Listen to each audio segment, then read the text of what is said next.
afternoon, everybody. Happy Friday. As you all know, the President is currently undergoing his routine and long-scheduled physical at Walter Reed Medical Center, and we will have a readout from the White House physician. Last night, Kassina Karolina arrived back safely in the United States after being detained in Russia for more than a year. Since Inauguration Day, President Trump and his team have secured the release of more than 40 detained Americans abroad. This is more than half of the number of Americans released by Joe Biden in 4 years, and President Trump has brought these Americans home in 80 days. This administration will continue to work hard to bring Americans home from around the world. As I've said before, and I will say it again today, everybody in this room has access to the most transparent and accessible president in American history. The cabinet meeting yesterday was further proof. President Trump asked each secretary to provide an update to all of you in the media on the critical work they are doing at their respective agencies to deliver on his agenda. And according to new reporting from the Washington Times, who I believe is in this room today, President Trump answered nearly 100 questions from the press, all of you, during his first 3 open press cabinet meetings this year. That's nearly 20 times the number answered by Joe Biden in cabinet meetings during his entire 4 years in office. In more excellent economic news that was released yesterday, the Consumer Price Index report showed inflation fell to 2.4% in March, smashing expectations for the second straight month in a row. This marked the first drop in consumer prices dating all the way back to the COVID pandemic. Prescription drug prices saw the largest monthly decline on record. Prices for airfare, used vehicles, and car insurance all decreased as well. And energy prices fell 2.4% in March, driven by plummeting gas prices around the country. Also yesterday, House Republicans answered President Trump's call to move forward the budget resolution and officially set the stage for the passage of one big, beautiful bill. The American economy will boom after this bill is passed and the rest of the president's pro-growth agenda goes into effect.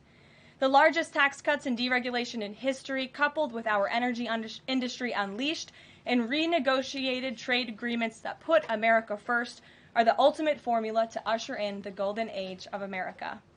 On that note, more than 75 countries have now reached out to the Trump administration, eager to address the trade issues that have exploited America and hurt our workers in the process. The phones have been ringing off the hook to make deals, and these countries wisely heeded President Trump's warning not to retaliate, and as a result, they were rewarded with a 90-day pause and substantially lower reciprocal tariff rates during this period so potential solutions can be achieved. Past presidents just willingly accepted the failed status quo on trade that ripped off our workers and our companies. But that's not who this president is. He creates his own leverage and negotiates deals better than anyone else who has sat in the Oval Office before him. And that process is currently underway. On another matter, the deadline for registration under the Alien Registration Act is today. All foreign nationals present in the United States longer than 30 days must register with the federal government. Failure to comply with this is a crime, punishable by fines, imprisonment, or both. As President Trump and Secretary Noem have both said, if you register and you leave now, you choose to self-deport, you may have the opportunity to return later legally. But if not, you will be arrested, fined, deported, never to return to our country again. The Trump administration will continue to enforce our nation's immigration laws. We will not pick and choose which laws to enforce. We must know who is in our country for the safety and the security of our homeland and for all American citizens. I also have a note from the First Lady to share with you on this Friday. On Tuesday this week, First Lady Melania Trump celebrated the advancement of the Take It Down Act in the House Energy and Commerce Committee. The important legislation passed the committee with bipartisan support, and as you may remember, the President talked about this bill in his address to a joint session of Congress last month. The First Lady remains dedicated to her championing child well-being, ensuring that every young person can thrive, and, of course, championing her Be Best agenda.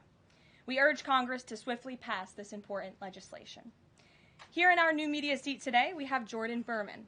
Jordan is a social media content creator and influencer and a lawyer who grew up following breaking down the news from a neutral perspective. Jordan is the host of her own podcast called Unbiased Politics, where she dissects the top stories from the week from a legal perspective.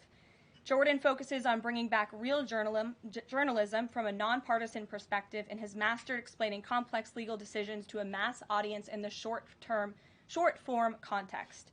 Her two biggest platforms are TikTok and Instagram, where she has roughly 500,000 followers on each. With that, please kick us off, Jordan. Thank you. As you know, yesterday the House passed the SAVE Act, and many married women, soon-to-be married women, are concerned that the new voter ID requirements may inhibit their access to the polls. What assurances can you give women voters in America to ease their concerns? Sure. Well, the SAVE Act, as you mentioned, was passed by the House yesterday. This is the Safeguard American Voter Eligibility Act. I believe I'm getting that correct. And this act is a common sense measure. It would require proof of citizenship for voting in our elections. The Democrats have been fear-mongering about this bill, have been saying that married women, if their name has changed, they didn't change it on their identification, would not be able to vote. That is complete fallacy. There are outlined in the bill about how to avoid that. The president very much supports a common sense solution to ensuring that only citizens can engage in our elections. This is critical to improving the integrity of our elections and also the trust that American citizens need to have in our electoral process. So the president supports this bill, and that is a myth that has been proven wrong by the text of this bill, and I believe some of the co-sponsors of the bill have been very vocal in addressing that. And certainly I myself, as a married woman, would not stand before this podium if the president did not support such a common sense measure. Thank you. For my next question, I actually want to give a voice to the American people. I sourced the question from one of my listeners. Her name is Bryn. She is from Oregon. And she asked, what, if any, plans do you have, the administration, for the money that will be generated by tariffs imposed on foreign goods?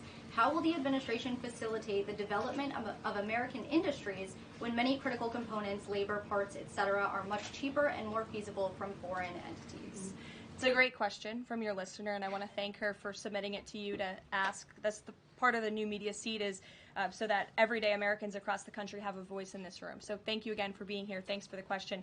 The president's point about his trade and tariff agenda is to bolster our manufacturing industries here in our country, to bring down the cost of living here in our country, and to ensure that we are maintaining critical supply chains here in America. We cannot be dependent on countries like China if we want this country to be strong and wealthy. So the president wants to restore wealth to America by shoring up these jobs here at home, which will result in good-paying jobs and higher wages for the American public. And so Americans should trust in that process. He effectively implemented tariffs in his first term while driving down the cost of living in this country, and that's what he's focused on doing again. Thank you. As a follow-up question, could I just ask, are there any specific ideas that the administration has as to what that revenue, specific tariff revenue, will be used for? Yes, to the heart of your question, the president has spoke about the trillions of dollars that he expects in revenue from tariffs and how we can use it to pay down our debt and to ensure that we are no longer faced with a crippling national debt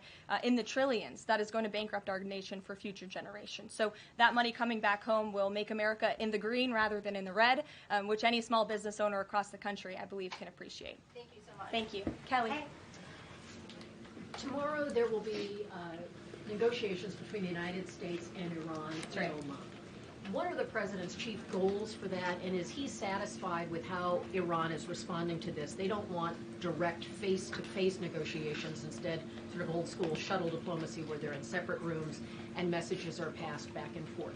So is the president comfortable with the arrangement there, and what is the chief objective? Well, I have spoken to both the president and also his national security team who will be engaged in these discussions. These will be direct talks with the Iranians, and I want to make that very clear. I also spoke to the president just last night about his goal when it comes to Iran, and he has reiterated repeatedly to all of you publicly and also privately to his team here at the White House, his ultimate goal and the ultimate objective is to ensure that Iran can never obtain a nuclear weapon. The president believes in diplomacy, direct talks, talking directly in the same room in order to achieve that goal. But he's made it very clear to the Iranians, and his national security team will as well, that all options are on the table, and Iran has a choice to make. You can agree to President Trump's demand, or there will be all hell to pay. And that's how the president feels. He feels very strongly about it. And can you update us on Mr. Witkoff in Russia and what's happening with direct communications with Vladimir Putin? I can confirm that Mr. Witkoff is in Russia to have direct communications with the Kremlin and with Vladimir Putin. This is another step in the negotiating process towards a ceasefire and an ultimate peace deal in Russia and Ukraine. As these negotiations are ongoing, I obviously will not get ahead of the president or his team, but I think the president has been quite clear that he's been continually frustrated with both sides of this conflict, and he wants to see this fighting end. He wants the war to end. We believe we have leverage in negotiating a deal, to a peace deal, and we're going to use that leverage, and the president is determined to see this through. Sure. Thanks, Caroline. President Trump has said China wants to make a deal on tariffs. The president says he has a great relationship with Chinese President Xi. He's willing to speak with him directly. Why doesn't the president just pick up the phone and get this ball going? All of the things the president just said are true. The president, as I said from the podium just a few days ago when I was up here, would be gracious if China intends to make a deal with the United States. If China continues to retaliate, it's not good for China. The United States of America is the strongest, best economy in the world, as evidenced by the more than 75 countries who have called the administration immediately to cut good deals. So the president wants to do what's right for the American people. He wants to see fair trade practices around the globe, and that's his intention and his goal. So is he waiting for China to make the first move here? I'm not going to comment on communications that are happening or may not be happening, or either way. We'll leave it to our national security team to get these discussions underway. And as always, in the effort of transparency, we will provide updates moving forward. But the president has made it very clear he's open to a deal with China. Why is he optimistic that China's going to make a deal or wants to make a deal? If they're not talking, where's that optimism come from? He's optimistic. Hey, Sean. why would any of our allies work with us to isolate China in a trade war if we're treating friend and foe alike? You'll have to talk to our allies who are reaching out to us. The phones are ringing off of the hooks. They've made it very clear they need the United States of America. They need our markets. They need our consumer base. You saw Prime Minister Benjamin Netanyahu in the Oval Office with the president saying that he was going to bring down all of their monetary tariffs and their non-monetary tariff trade barriers as well. We've heard from South Korea. We've heard from Japan. The president has spoken to Vietnam. We have Italy coming to the White House next week. There's a reason for that, Sean, and it's because they need the United States of America and our business model and our markets to survive, and the president is using that leverage to our advantage. Michael. Hey, thank you, Caroline. Two-part question. China. Beijing says it will simply ignore any further tariff escalations from the U.S. Does President Trump see this as China backing down? And as a follow-up to that, what do you say to people like Shark Tank's Kevin O'Leary who say, you guys simply haven't tariffed China enough? Look, the tariff rate on China remains where it was yesterday, at the 145% level. The president made it very clear when the United States is punched, he will punch back harder, and he hopes to make a deal that benefits the American worker and our companies that have been ripped off for far too long, and he's finally taking bold and courageous action to do that. You know, taking on China is, in the terms of trade and tariffs, is something that both Democrats and Republicans alike have spoken about for decades. President Trump is finally doing it. Caroline, real quick, the president of El Salvador is coming to the White House on Monday. Does President Trump want him to bring Kilmar Abrego Garcia with him? The Supreme Court made their ruling last night very clear that it's the administration's responsibility to facilitate the return, not to effectuate the return. I believe the Department of Justice just filed another brief in the lower court. I would defer you to that for any updates. But as you mentioned, President Bukele will be here at the White House on Monday to talk about the cooperation that is at an all-time high. And we very much appreciate President Bukele and El Salvador's cooperation and the repatriation of El Salvadorian gang members who the previous administration allowed to infiltrate our country. Sure. Thank you very much, Caroline. The president spoke quite highly of the great relationship that he has with the Turkish president. We know that the president might be heading off to the Middle East very soon. Is he planning to meet with the Turkish president, either here in the White House or in Turkey? Any plans? I don't have any details about the president's overseas trip other than to say he was surely going to Saudi Arabia. There could be more countries as part of that trip. We're working on the details, and as I've said repeatedly, we will provide the details of that trip as soon as possible. A trip to Turkey, or his invitation to the Turkish president, is under consideration? I'm not going to comment on the details of the trip, but once they're confirmed, I will certainly let you all know. Yes, Stephen. Thank you, Caroline. I'd like to ask you about presidential health and also about tariffs. On presidential health, are there plans for the president's physician to come here and take our questions? And also, President Trump repeatedly makes remarks about the former president's health. Is he considering using his executive powers to bring any greater transparency there? As I have said, the president is undergoing his long-scheduled physical. It's a yearly physical that every president receives, and we will provide an update on that by the president's physician as soon as we possibly can. And about the former president and transparency regarding his health, are there... Well, I can tell you there was certainly a lack of transparency from the former president, from the entire former administration, and frankly, a lot of people in this room when it came to the health and the competence of the former president of the United States, Joe Biden. There was one of the greatest cover-ups and, frankly, political scandals this nation has ever seen. It's been unraveled in some recent books that are being written by journalists who engaged in that cover-up and scandal, which is quite ironic. But this president is clearly committed to transparency. You in this room see him and hear from him on a daily basis. You in this room know from covering him, it's hard to keep up with him. He is a machine working around the clock every single day. And the physician, after today's physical, will provide an update on the report in the effort of transparency. If I could ask about tariffs, there have been big swings this week in the Treasury bond yields. There's a theory that it might be because of China dumping visas leverage, driving up costs for U.S. loans like mortgages. Does the White House have evidence that this is in fact a result of Chinese dumping, and if so, is there a message on that? Not to my knowledge, but I would check in with the Treasury Department on that. I can tell you I know our Secretary of Treasury, Scott Bessent, is keeping a very close eye on the bond market. He spoke about it at the White House this week, and I know he's keeping his eyes on it day to day. Ed. Thanks. Thank you, Carolyn. So the administration, I have an administration source who's telling me that we're weeks away from the first deal with the country over tariffs. Where is the administration? How soon can we see that? And what country is that first one? I won't reveal or get ahead of our trade team as these negotiations are obviously ongoing, but I can tell you very good progress has been made. Jameson Greer was on television this morning, and I spoke to him, and he confirmed that more than 15 offers are already on the table, which is remarkable in just a mere matter of days. And as I said earlier, we've heard from more than 75 countries around the world. This is a team effort. The president has a team of great, brilliant advisors who have been with him every step of the way, and all of them will be divvying up the workload. And I just want to give the president and his trade team credit for taking this on. This is a massive undertaking. There's no doubt about it. We take it very seriously. The president is determined to renegotiate global trade on behalf of American workers. And again, you've seen people on both sides of the aisles calling for this for years, but I think no other president lacked the courage or maybe the work ethic or the stamina to take on such a task. And I know there were some questions about the president's delayed departure earlier to Walter Reed. I'd like to address it was because he's working on this very issue, so he was running a bit behind this morning. On the 90-day pause, what would the president need to see in order to extend that 90-day pause for countries on tariffs? Well, I think the president addressed this yesterday when he said he's hoping that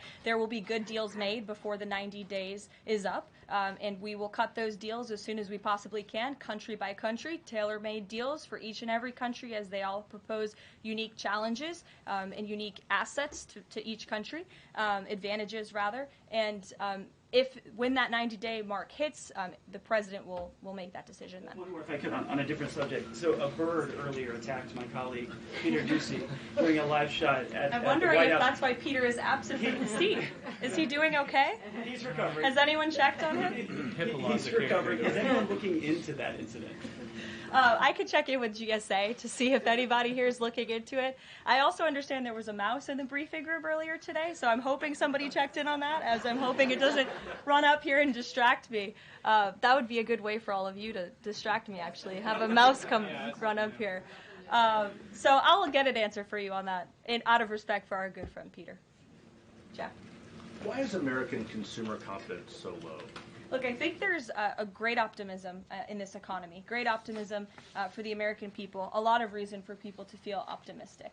The president is, as I just said, trying to renegotiate the global trade agenda that has ripped off the American people for far too long. As he said, this is going to be a period of transition. He wants consumers to trust in him, and they should trust in him. Look at what he did in his first term. And I just want to reiterate all of the reasons to be confident since you asked, Jeff. For those watching at home, yesterday the CPI report, inflation declined massively. Consumer prices are dropping for the first time in years.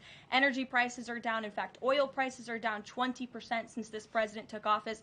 Wholesale prices fell again. There have been trillions of dollars in investments into this country. Every day the president is signing executive orders to cut regulation, especially when it comes to Environmental Protection Agency, our energy industry. That's going to unleash the economic boom in this country that we saw in the president's first term. So trust in President Trump. He knows what he's doing. This is a proven economic formula. What is he asking of Americans at this time? He talked about transition costs, transition problems. Is he asking something specific for Americans to do?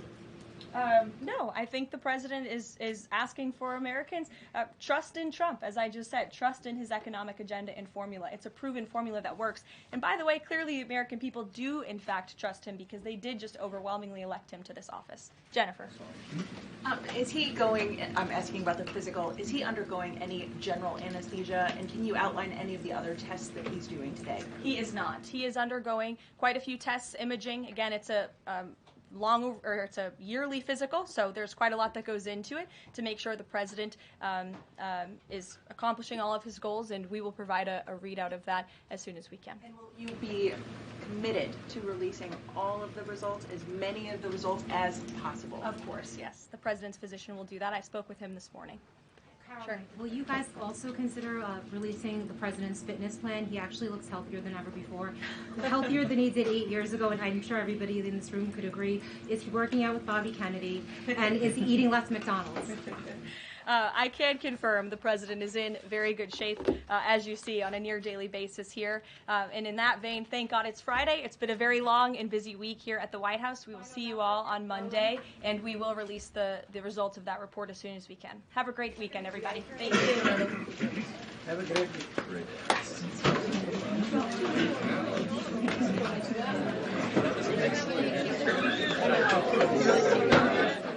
Good job.